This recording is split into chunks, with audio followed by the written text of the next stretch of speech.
You're listening to Virtual for West with me, Tara McCarthy, and my co-host Brittany Pettibone.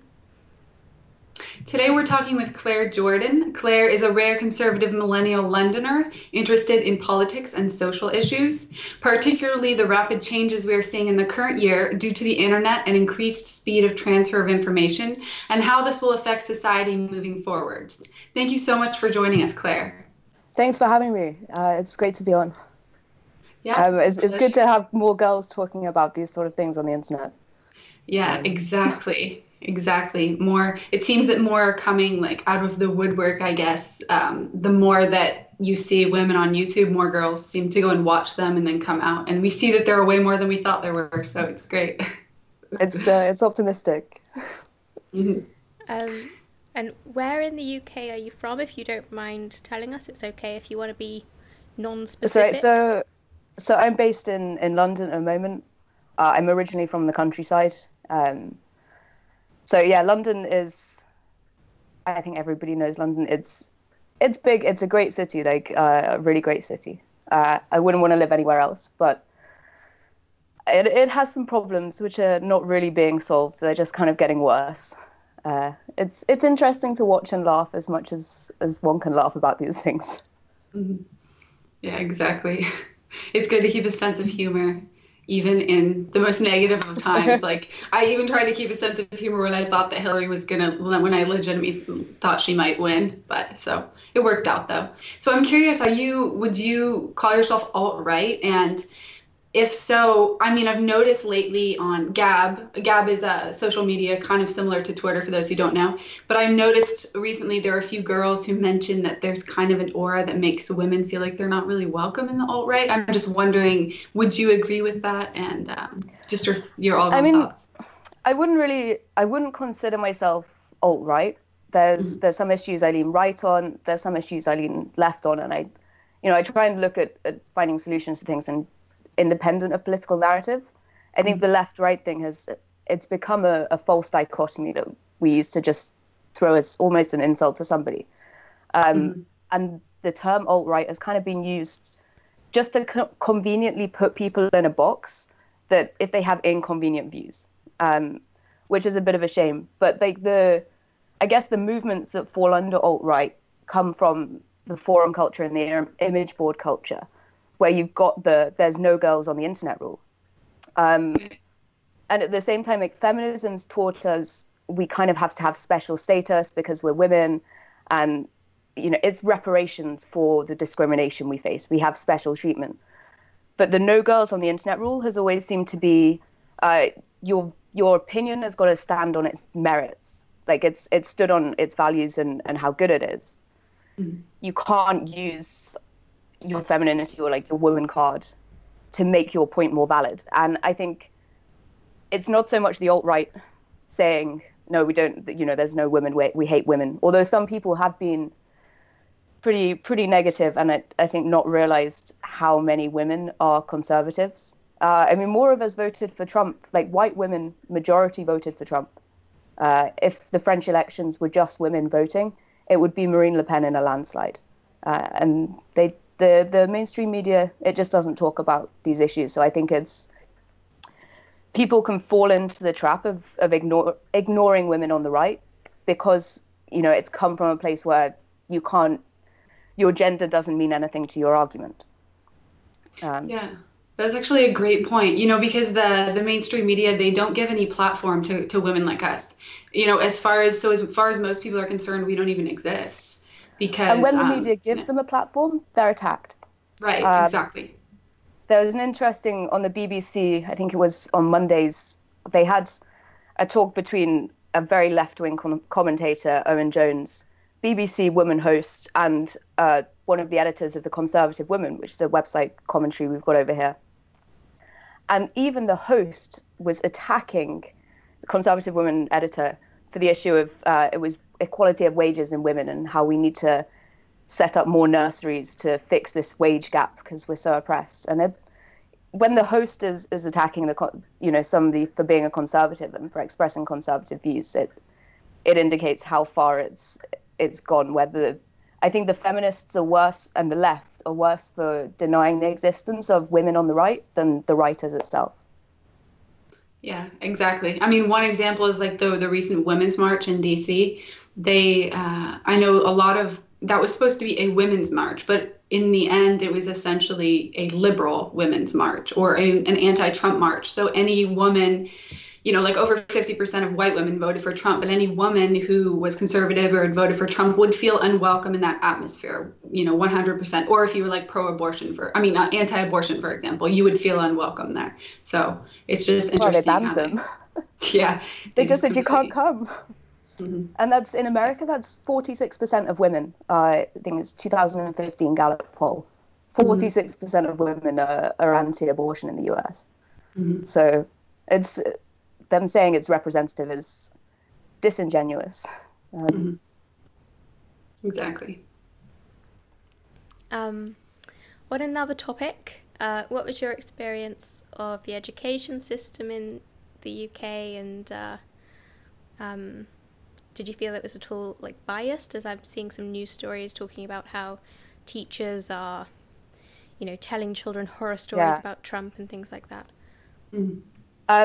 I mean, so I was privately educated. I didn't have to go through the state school experience, but I have friends who are. And whether you're in state education or private education in the UK, you have the same curriculum, and the curriculum is absolutely abysmal in general of the education system. There's a lot of bits that we miss out on completely, that people in Europe, like in the European schools, they know about philosophy and they've read all like the classical philosophers. Everybody knows a second language, or at least, a working degree of a second language. In England, our history is the Tudors and World War II and not a lot else. Which is, I think it's our education system is robbing kids of opportunities to learn. And there is, I mean, I went to an all-girls school, and there was a lot of feminism there, which it's it's probably, I don't know if it's why I've turned out like this, or perhaps despite it.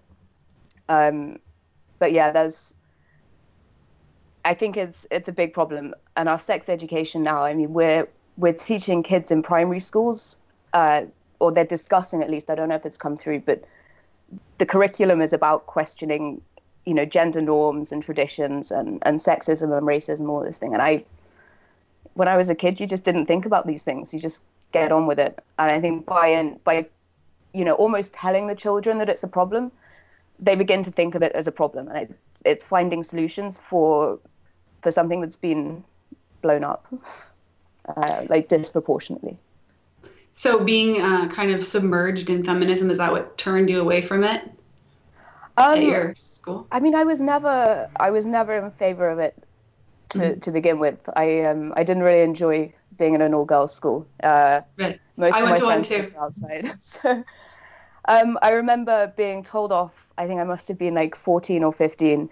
And we had to write an essay, why it's important to have a career and have a good career. And I said, well, you shouldn't deny women the right to have a good career, but you have to question whether women are happier being, let's go out and have a career and getting to 35, 40, or I'm not married, I don't have kids, and not being able to. And what that causes for the rest of people's life outside of their working life has been ignored, and I got in massive trouble for that. Was called out in front of the class, and oh my gosh! And I just thought it's ridiculous that there's not even the thought that you can, or the feminists will say, oh no, we're not discriminating against women who want to stay at home and be mothers and take on traditional gender roles, but actually the societal narrative, it is saying, if you don't go back to work, if you don't have a career, if you're not this big career woman, then you're not valuable to society. And I think that's ridiculous. Yeah. And on that note, like the general definition for being a strong woman through the lens of feminism is, a woman who has a career, makes a lot of money, is like a big shot, essentially. What do you think is, in your opinion, a strong woman, and why? I mean, it's difficult because I think the the value of strength is sort of having conviction in your opinions and the will to, you know, to battle for your opinions and live by them, whatever, stick to your morals and things like this. And the feminists are doing this in the way that they are. And I think conservative women try and do this. And I think we do it better, to be honest, because we don't sit and complain that people are discriminating against our gender. We've had 2 female prime ministers in the UK now, both from the Conservatives, the right wing, not because they've moaned about sexism for their whole political career. It's because they got on with things and did the job and addressed real issues. And I think that's a more productive use of strength of character than what feminists are using, I guess, what they would consider strength of character for. To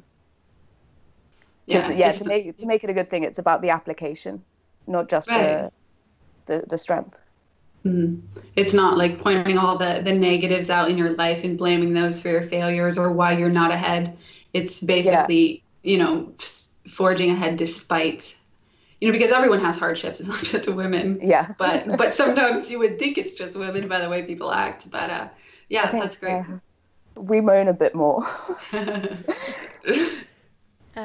But besides the feminism, what other leftist policies have you seen have a negative impact on people in the last 20 years or so?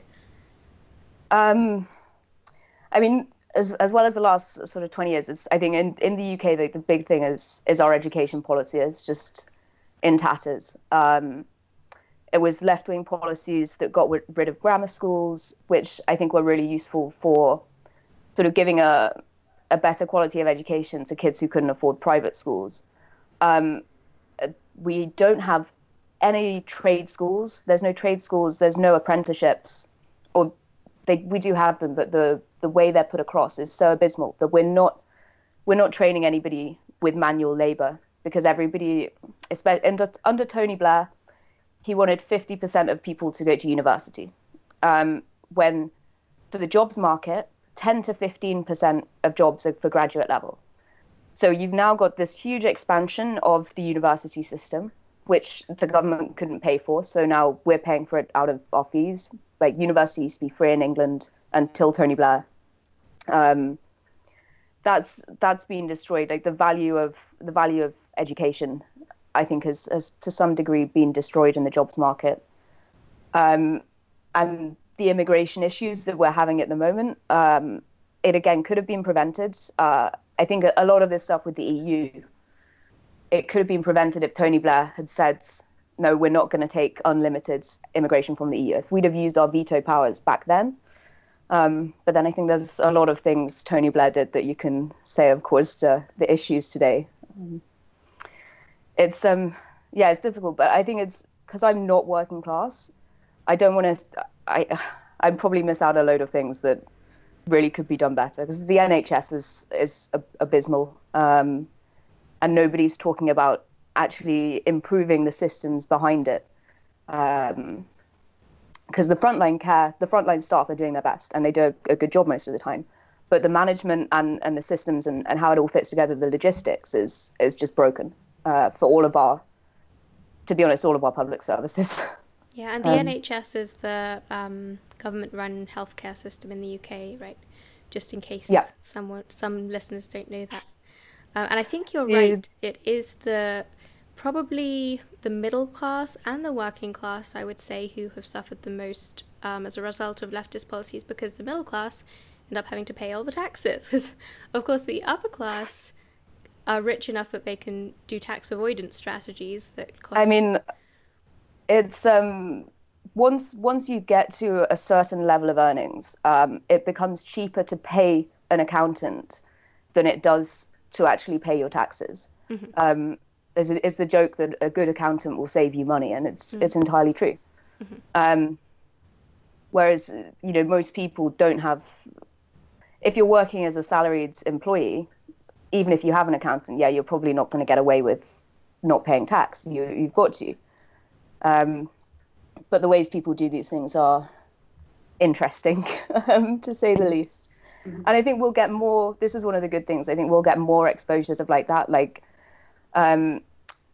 which South American country was it? They had a load of leaks from one of the accountancy firms, and the Prime Minister of Iceland had to resign over his tax avoidance schemes, and David Cameron was caught up in it, and loads of politicians have been found out to have these offshore accounts that they use. So they never, of course, they don't want to address the issues, they benefit from it.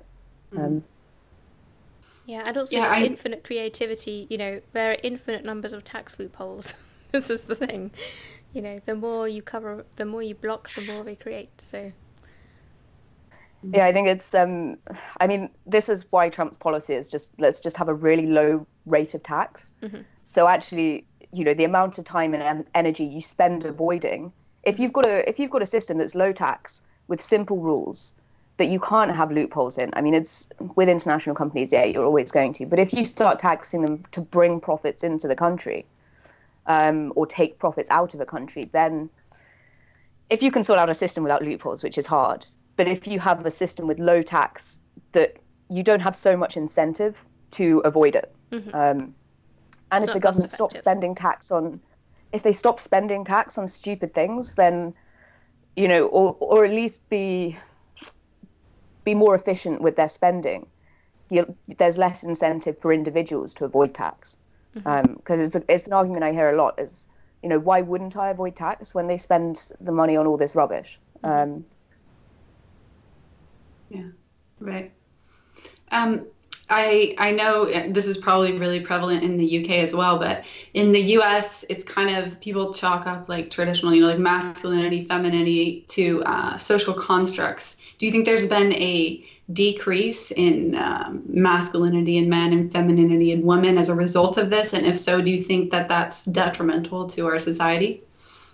I mean, I think if I go out to the pub and, you know, I'm out in my neighborhood just speaking to people, like it's not prevalent at all.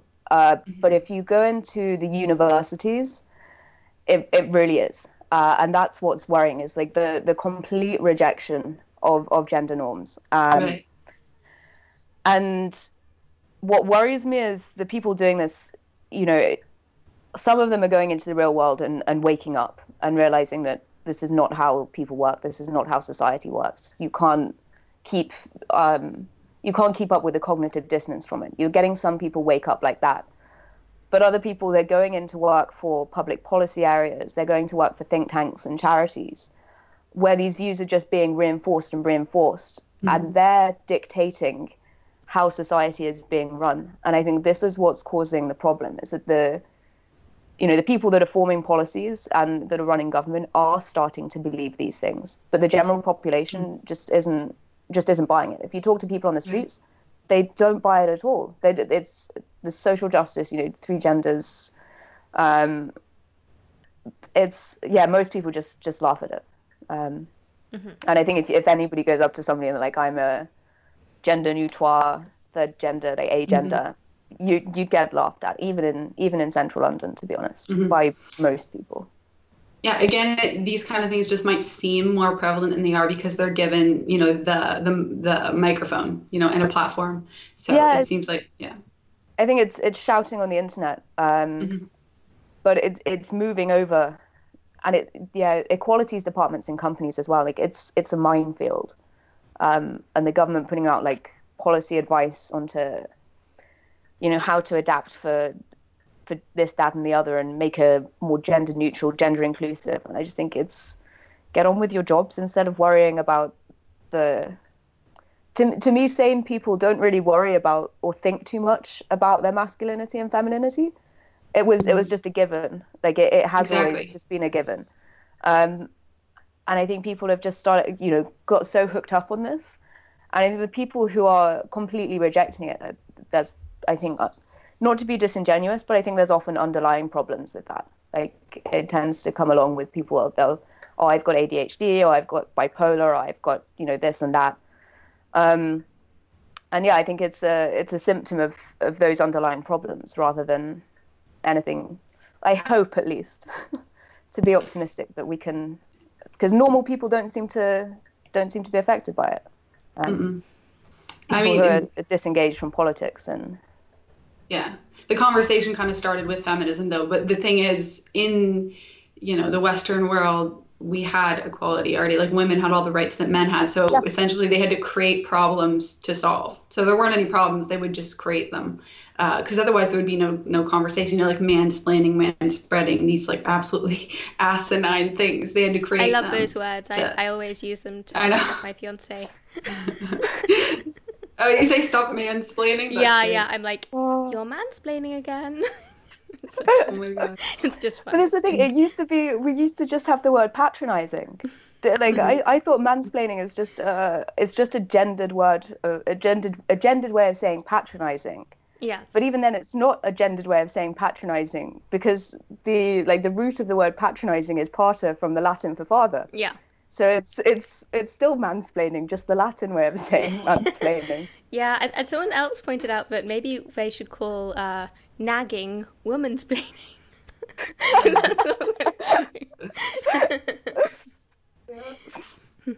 Oh, that's great. Sure, that works. So it's a nag is an old female horse, so it's still womansplaining. Is there anything in particular that you think that Americans maybe don't understand about the UK, or anything that you'd like them to know that perhaps they're not hearing from the mainstream news over there? I think the big thing, it's not just Europe, like the UK, but Europe in general, is the massive disconnect between the politicians and the general public that is just not reported on in the media. People don't agree with what the politicians are doing. Like, a vast majority of Europeans don't agree with what the politicians are doing. But our political systems are set up in such a way where you can't have a breakthrough candidate like Trump, just take over from the top and do this. To get to stand as an MP, like a member of parliament, to represent your area, you've got to suck up to the party machinery, and you've got to bend a lot of your own principles and lick a lot of arseholes to get to even the point where you're considered to stand for election. And it's more like a popularity contest within the party. We don't have primaries. We have the party decide, basically. And then when Theresa May was put in charge of the Conservatives after the referendum, if that had gone out to even just the party membership, so for the final two, it was they select the Conservative Party, they select their candidates for leadership from the internal party, they have a vote, and get it down to the last two by process of elimination. Those the two most popular from the parliamentary party. Then they ask the members of the public who are signed up Conservatives to vote for them, who's the best. If it had gone out to the public, Andrea Leadsom would be our Prime Minister. But there was some press pressure, some media pressure put on her, and she had to pull out of the contest. I think it was less than a week after it announced that that's who it was going to be between. So Theresa May is in no sense of the word voted for by the public. It's kind of an act of fate that's put her in charge, and it's kind of indicative of the political systems across Europe that you're not having people in politics who represent the people at all. And because our systems are set up in a way that we can't have a Trump figure, it's going to be interesting to see what happens about this in the next few years. And Americans always assume everybody on the internet is another American. That's really annoying. Please stop. Yeah, they're only right 9 out of 10 times. Yeah, I think there is some truth to that, actually. Yeah, yeah, actually. I'm curious if you consider traditional values. Is that something you consider to be important? Or good for society in general? It's difficult because you have to, I think, if you ask 10 different people what are traditional values, you'll get 10 different answers. And in terms of, do I think having a good system of values that a society can kind of agree on as a moral system that are moral values to get behind and have societal cohesion behind. I think if they're good values, that's a good thing. some traditional values, maybe, slavery was a traditional value, and that's not a good thing. There are, child genital mutilation in various religious communities. General child abuse is a traditional value in a lot of communities, and we're seeing by saying just traditional values as a nebulous thing in the UK at least, and I guess Europe as well, because of our demographic change. Traditional values of people are causing problems, and I think it's more important to have a unifying set of values that are moral, like moral values. And at the moment, we don't really have that, which I think we'd be better off if we did. Much better off if we did. But whether I can say it's traditional values, because it's such a nebulous concept. Well, what kind of values do you think are very good for a society? Just, some that at least maybe some that we've had in the past, or some that we could adopt in the future? I think, being hardworking, being honorable, being generous and loyal and things like this are traditional values, but the way that they're expressed, it also needs to be positive as well. So it's a combination of what the values are and also what sort of traditional practices you have around those values that need to be good. And it's difficult to define.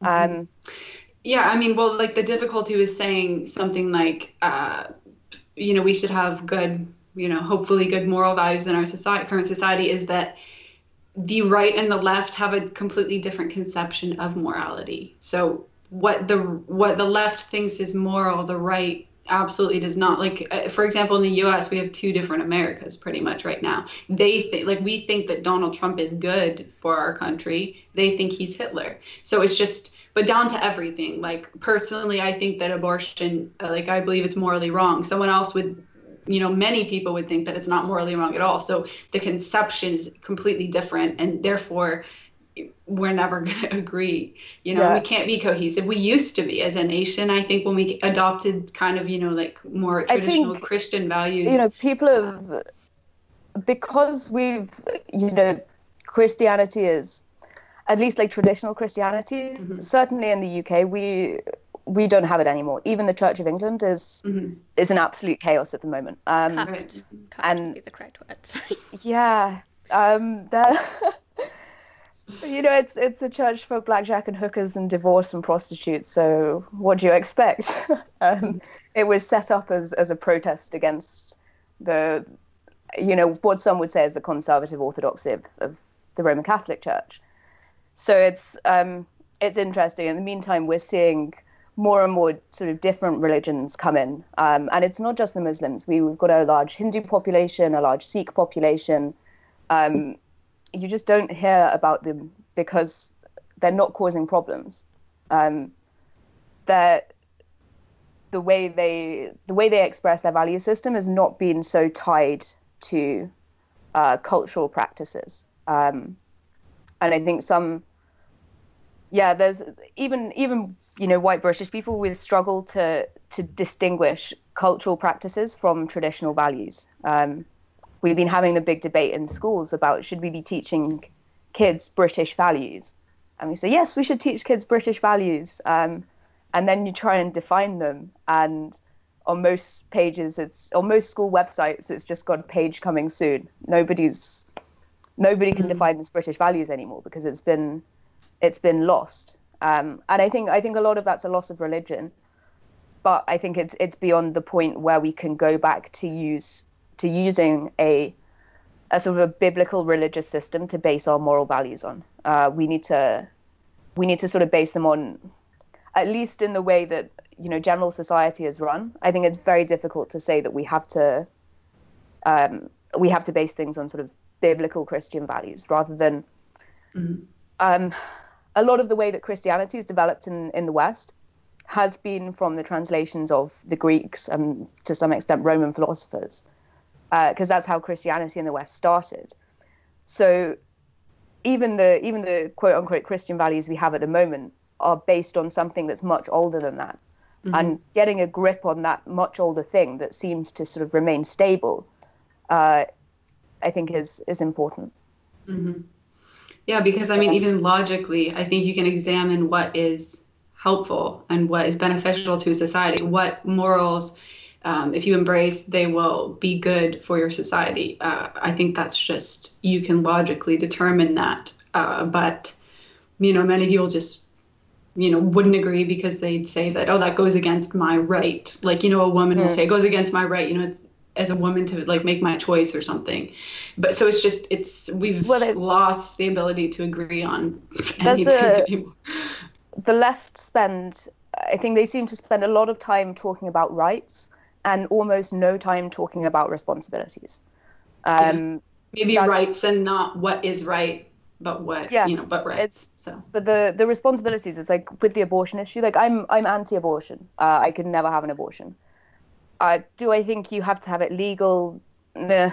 People are going to have an illegal one if you make it completely illegal. So for a public safety issue, you kind of have to. But I like the Italian system where it's got to be less than 12 weeks. Doctors can conscientiously object. And actually, since the abortion law was introduced, abortions in Italy have fallen from, I think, 250,000 a year to 100,000 a year because they've got a good law on it. And because people have talked about, the morals about, you can protect yourself from getting pregnant. It's the 21st century. You don't. It's if you think a pregnancy is accidental, I'm sorry, it's not. And this isn't talked about. Like the abortion argument isn't talked about outside of a religious sense. And I think this is what has driven a lot of liberals away from the issue and say, no, I'm pro-life without even, I'm pro-choice even without even thinking about it. Because it's just, no, the religious people say that abortion's wrong, so it must be okay because the religious people are always wrong. And actually there's a good basis where you can't define these things. And we should be talking to women about it's legal. Okay, we should be tightening up the law massively because the way it is in Britain at the moment is disgraceful. But we need to be talking to women about the moral choices that they make. And I don't think that's done anymore. We're not talking to young girls about moral choices. Well, I think there's a huge misconception behind abortion as well. How there was an article, I forget what it was in, some kind of, women's magazine where it was basically post-abortion gifts you can get for your friends, as if this was some celebration. It was absolutely disgusting, but they don't even treat it the way it should be treated. They say it's no big deal. It's as easy as going, and getting your hair cut. Like if a woman is in a position where she's considering an abortion, that's, as far as I'm concerned, that's a tragedy. It should never have got to that position in the first place. You can take reasonable precautions to avoid it. And because you put yourself in that situation, it's a tragedy from whichever way you look at it. And this celebration of it is sickening. We should be looking at it as a tragedy and something that you should avoid. But we're not talking to girls about that at all. It was never, when I was at school, it was never mentioned that you could have an abortion, that you would even consider a pro-life point of view. It wasn't brought up. And I was at a Christian school. That was Church of England school. Wow. I had church 5 times a week, chapel on Sundays. Looking back, it's very, very, it's shocking almost. Yeah, personally, I generally, especially when I'm talking to non-religious people, I don't argue, even though I am religious, I don't argue about abortion from a religious point of view because I know that just won't translate to other people because they don't believe what I believe. But religion is not what makes an abortion ending a child's life. No. That's not religion. It's fact. So even outside of religion, you definitely have a platform to argue against abortion. And also our declining birth rate, our birth rate's in the gutter. So, that's even one thing. Let's have more kids, maybe put some laws in place that actually benefit large families because that's what we need. Women having abortions are not typically it's not your married woman in a stable relationship who's planned having children. It's somebody who's essentially made a mistake, as they call it. It's a mistake. They've been negligent in protecting themselves against it, and that's not like the responsibility is not talked about. And I think it's very easy for the left, and I think they shouldn't do it. Is anytime somebody who's expressed faith makes an argument about something that's associated with faith, it's just thrown at them like, oh, it's just religious. You're a religious bigot, and it shouldn't. It's like throwing, oh, you're a Nazi or you're a fascist or whatever. It's something that's used against people to negate their arguments, and I think it shouldn't be. Exactly. I also think if we approach the whole situation with more compassion, just because I know many women who do it are afraid and they feel like they don't have a way out, so they just kind of do it and are in denial of what they've done. So I think if you just, many people, because I know a lot of people approach it with like, condemning people, in that sense, like what you've done in anger. I mean, maybe if we approach the issue with more compassion and under, trying to, then well, this is the thing. It might help.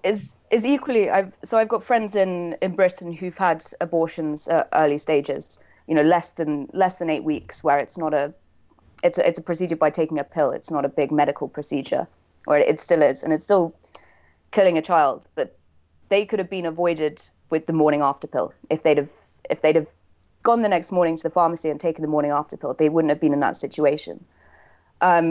Equally, I've got a friend from Morocco who, when she was living in Morocco, 16-year-olds messing about, got pregnant because they've got no sex education out there, no idea about protection. Abortion is completely illegal, and had to go to a back alley abortion doctor, and a horrific experience, was ill of it. But it's because, you can't tell your parents, there's no education, there's no legal services. But if you're a 16-year-old unmarried girl and you get pregnant in a Muslim country, and somebody finds out, your life is not worth living anymore. And it's a very difficult situation. And that's the thing. I think all of the positions people in are difficult situations. And the left try and normalize it and celebrate it. And I think it's not. And we need to emphasize the fact that it's for everybody involved, it's not a good situation. Exactly. Yeah, something very controversial that I sometimes bring up that gets me a lot of heat is actually just considering what the consequences, not just on individuals, but on the welfare system would be if we made abortion illegal, across the US or the UK or whatever. Because, it's a lot of single mothers. You'd have a lot of single mothers. You'd probably double the single motherhood rate. And that's unsustainable from a, welfare perspective. From a social point of view. I can't remember where I read this study. I'll have to dig it up at some point. I'll probably post it on Gab. But if you look about 50 and 20 years after abortion is legalized in a country, the crime rate falls. Yeah. Because loads of kids who would have been born to single mothers in poor backgrounds, women who've got mental, in a lot of cases, mental and social problems. They're dealing with addiction and alcoholism and poverty, to be honest. Promiscuous women tend to have those kind of problems, don't they? Now that they're having abortions, those children who would have grown up in terrible circumstances are not being born so much. And crime rate falls because they just never existed in the first place, which is a terrible thing to say, and it's a terrible thing to think about. But I think now at the same time, you're seeing women who are that promiscuous, who are, because they can get the welfare state to pay for it, who are not having those abortions. And it's kind of coming back on itself in the other way. They don't really care about, they don't want to invest much time or care into, and leaving the state to basically raise their kids. And then you end up with a load of criminals who then the taxpayer has to pay $500 a day to keep them in prison, and it's a difficult situation. Yeah, the way I look at it is even if you made abortion illegal today, you'd still probably have generally the same amount of abortions, because there is, you need to, and even if you made it illegal, the next person who comes along who's in a position of power would just make it legal again. You have to change people from within in order for them to change without. Like how we are and how our society reflects us, and our laws, they reflect the morality of our current society and everything. So, and I know there's a lot of people who just don't like to take responsibility. It's very rare nowadays that I see people who take responsibility. It's just a dying quality, I believe, or virtue. So if people change within our current society, if we become more moral, because I think we've been declining and becoming less and less moral, we've been demoralized over the past couple decades. I do think that would change it, because if you have a more moral society, no one would want to even think about having an abortion, or they just, if they did happen to have sex, they think twice about, okay, well, I did this, now I need to take responsibility and take care of the child. Or then maybe men wouldn't leave the woman that they've impregnated, because they'd be more moral, approach the situation more morally, and be like, I did that, so I need to take responsibility and marry her or something, take care of the child. So I just think if we change our society from within, then our laws will reflect that, and everything eventually. I think we need to be looking at the moral basis behind it. And I think certainly, I don't know much about the finer details of American abortion law. But in the UK, I think there's not even talk about reducing the term limit, and there really should be, because we're at the point where one woman is having an abortion, and meanwhile, in the different floor of the hospital, there's the neonatal unit trying to save a baby of the same age, and putting a lot of intervention in to save that child's life. Mm-hmm. We need to really talk about cutting back the excesses in abortion law, and talking to people about the moral basis behind it. Do you know what the reasoning is to have such a late term abortions available?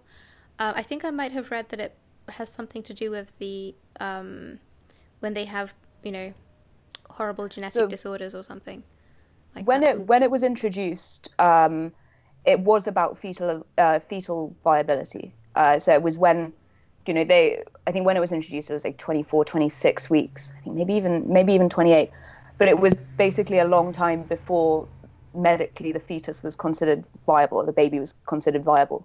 And now, you are getting, it's 10 to 15%. It's very low numbers of babies born prematurely to parents who want them, who are getting this intervention now. But we haven't talked about pushing the thing back, where, as I said about in Italy with stricter, they've got strict abortion laws, and they talk about the morals a lot. And in some regions, 90% of doctors won't even think about doing abortions. They just say, no, I'm not doing it. And abortion numbers have fallen there, even as the population's risen. And they've got a lot of problems in Italy. I think they've actually done quite a good job of keeping a sane and moral response to the issue.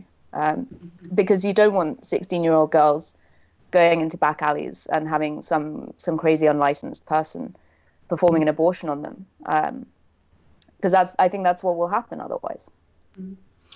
Yeah, it's very difficult to take any kind of moral stance, at least in the U.S. today, because we've lost, it seems, the desire to even have a conversation about what is moral and what is not. Nowadays everyone encourages people to do whatever you want, be what you want, say what you want, and it's all kind of about self-love, the whole aura of our society. That's what it's promoted, self-love, and I'm the greatest, So it's difficult to even start any kind of conversation around morality, because people just say you should be able to do what you want.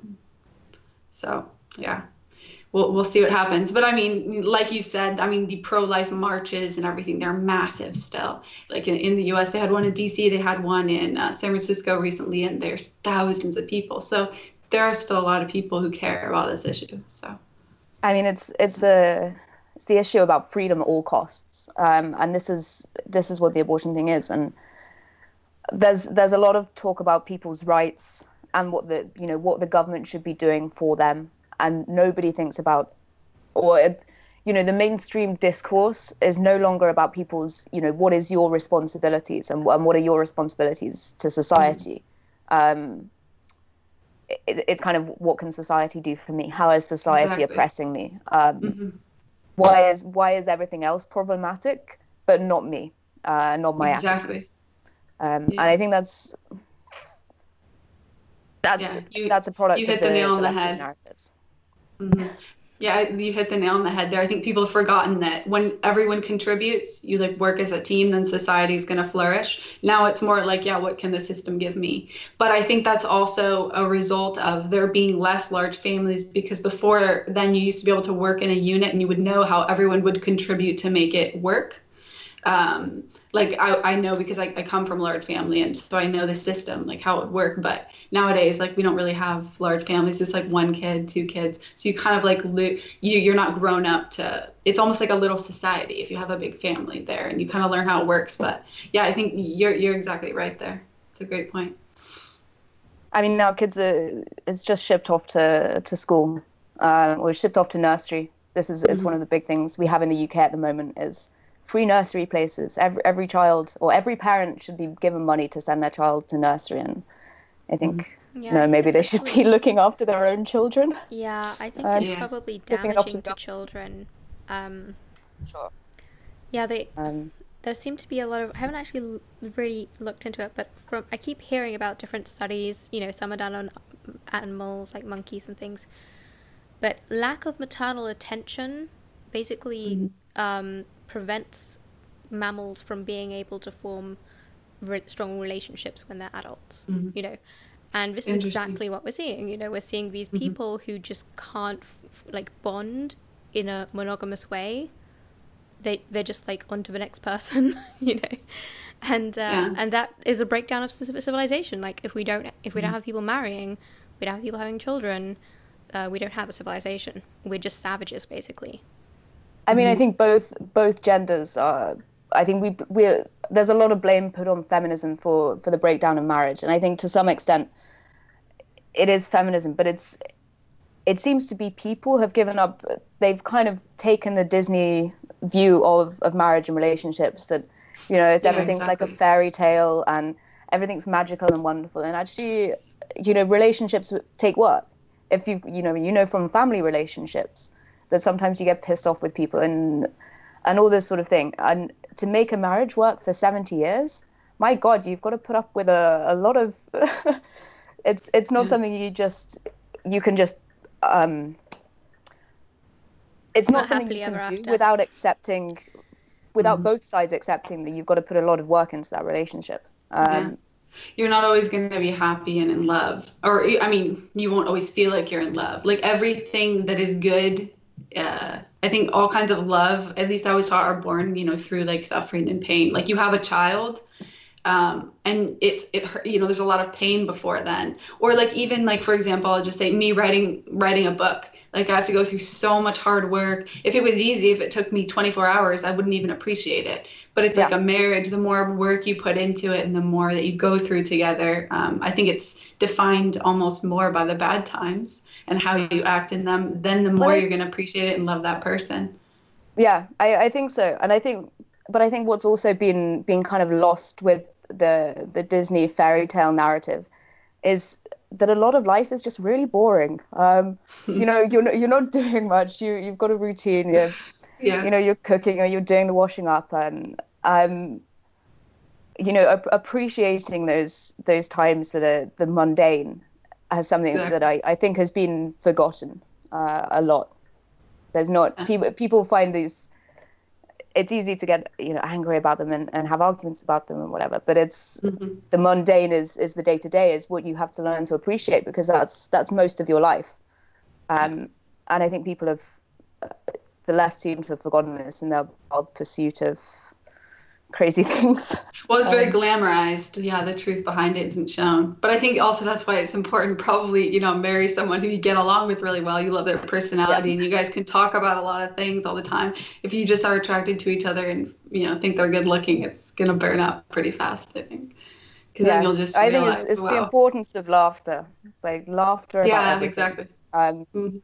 Whether like just generally in life, like the political situation at the moment, I just look at it as like comedy. It's like absolute comedy, because for the general person, whatever party is in government, I know it's different in the US now, but whatever party's in government, the day-to-day life is the same for absolutely everybody. It doesn't change, or it changes very, very slowly.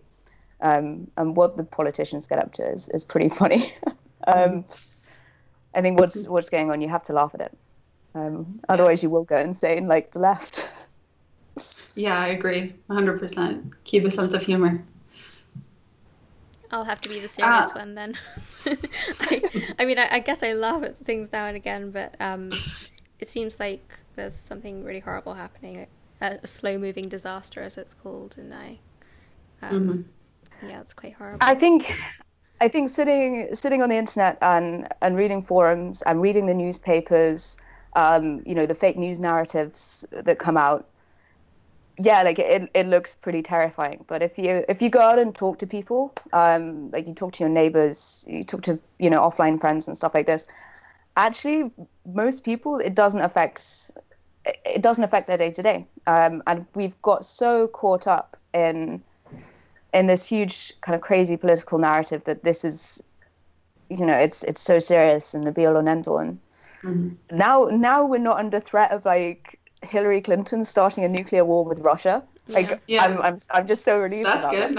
Yeah, but I mean, also being serious about something like a situation isn't going to change the situation. I mean, of course, it's not like prudent to laugh all the time, about if there's something horrible that happens. But like in general, I think it's really good. It's healthy to keep a sense of humor because you'll be more functional, and be able to, at least, for me, and I know many people just in general, being able to keep a sense of humor helps you almost get through something tough. And I think it's got an important role in like, not only does it help you get through some tough times, but it also, if you can make jokes about the problem, it's the first step of highlighting the problem.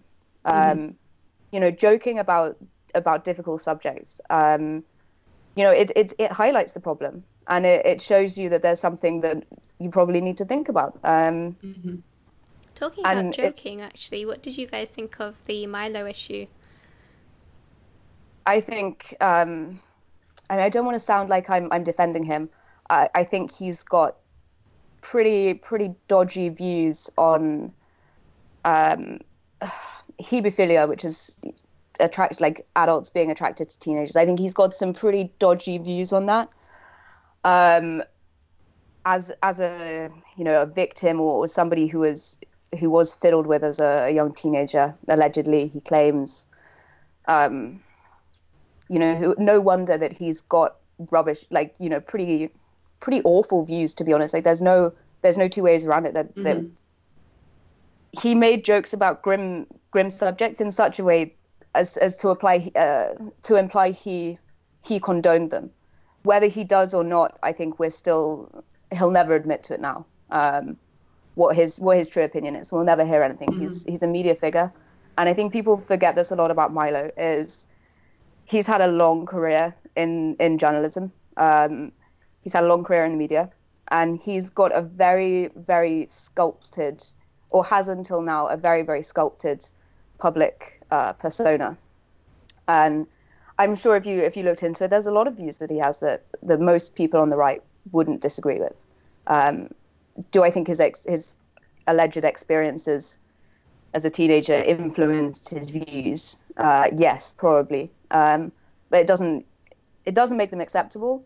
And it doesn't, but equally it doesn't negate, the influence that he's had on opening up the right wing discussion and to the left and highlighting how ridiculous the left can be. It doesn't negate the fact that he's shown up Antifa for being ridiculous, shown up college professors for being ridiculous and stupid, and highlighted some genuine problems in our society. And I think these jokes, he probably have destroyed him in the process. Is yet to be seen. But it's in some ways it's also highlighted a problem in society that we should be talking about. Because in England, you've heard about the problems in Rotherham, with sort of young girls being groomed and gang raped by gangs of Asian men. Asian men. And it's Pakistanis. Quote unquote Asian men. It's almost exclusively Pakistanis. It's a big problem. But what what really makes me angry about that is that it's not just Rotherham. Rotherham is used as a scapegoat for it. It only happens in Rotherham. It doesn't. It happens in every town with a large Muslim population, except when you get to the ones, because we have towns like this in England that are 85, 90% Muslim. The white British people that are left there are retirees who've lived in that town their whole life and don't want to move. But any young family will leave the area because they don't want their kids to be exposed to that. I mean, any sort of white British family. And that's terrible to say. It's a big problem. And that, the abuse of young white girls, because there are problematic cultural attitudes, is bad. We know the abuse in the Catholic Church is really, really bad. There's a joke in Ireland that if you're a man in his 40s, 50s, 60s, and you don't have a really nice flashy car, you are an ugly kid, because the priest would fiddle with everybody who was a pretty kid. And it's pushed under by the mainstream media narrative. They don't want to talk about these things. And we really, I mean, to some extent people do. But if Pizzagate's real, like, my God, there's no wonder that the fake news won't cover this. If Pizzagate actually turns out to be real, which it's looking more and more likely. Ted Heath just came out, our ex-prime minister, allegedly. Well, that was, the police commissioner for somewhere. He said he thinks he's involved in killing 16 kids. Which is, and that's the prime minister. Yeah. I mean, look at the Jimmy Savile case, or the Dutroux case in Belgium. It's all over the elite in Europe. There's no way that the US is untouched. From a dark humor perspective, it is properly dark humor. But with the whole Pizzagate thing going on, and Americans, there's a big sex scandal in the elites, and paedophilia in the elites in America. We've had this in Europe for years, and nothing's done about it. We've had it for years in Europe. It's known about, and you talk to people on the streets and the general public, and they know about this stuff. But what can you do when it's not talked about, and when, I think purposefully, a lot of the views that get aired on mainstream media, if it's somebody throwing allegations about, they've literally picked up a crazy off the street and got them to throw out allegations. Exactly. I feel like the media put forward unreliable witnesses or people downright lying to discredit anybody who has had these problems. Because then, they probably, if Pizzagate's real, they probably do kill all the kids to stop them talking about it. So are you going to find witnesses? Are you going to find the victims? Because you don't know. Yeah, I mean, there's only so much also that we can do as, just average citizens, regarding these, potential problems. Even if we can talk about it till we're blue in the face, but unless there's a formal investigation opened and prosecutions are made by law enforcement whose responsibility it is, nothing's going to happen. We can scream about it all we want. So let's hope. I know Trump had a meeting yesterday. He was talking about that a priority of his administration is going to be to stop, go in and solve the sex trafficking issue, which is a very extremely large issue. So that's wonderful. So hopefully we can get some results here. Yeah. I hope. So, well, we've seen more arrests. So there has been like a big spike in arrests, which again, the fake news, the mainstream media won't cover it. Yeah, exactly. Okay, so we've actually come to the end of our show now. It's been so great though to have you, Claire. Where is the best place for people to find, you or your other work? I would say get on Gab. I'm Shorty on Gab, so it's gab.ai/Shorty. Yeah, and I guess if I got some other links up, and they'll be in the description. But yeah. I think everybody should be getting on Gab, to be honest, because Twitter is dying. It's on its last legs. And I think it's, we need social media where they're not dictating the narrative, the users are dictating the narrative. Exactly. And actually having discussions instead of just throwing insults at each other, which is nice. Like it's there's a few crazies who'll throw insults at you, but much less than Twitter. Much less than Twitter. Yeah. So for those who aren't on Gab or don't know what it is, I'll link actually the sign up. If you want to interested in signing up for Gab, I'll link it in the description. And then Claire, your other stuff like your blog and so I have a blog at shortyrambles.blogspot.co.uk. I can never remember. I try and update it occasionally. I tend to talk about, sometimes I talk about social issues. Other times I talk about more sort of dry political topics and local politics in London, because we don't have a local press in London who are holding politicians to account. It just doesn't exist. There's a lot of bad things that go on in local politics in London. I talk about that sometimes. And I'll be launching a YouTube channel, I hope, in the next few days. Great. Awesome. Thanks to everyone for listening to Virtual for West. If you'd like to support the running of the show, we both accept donations via our websites.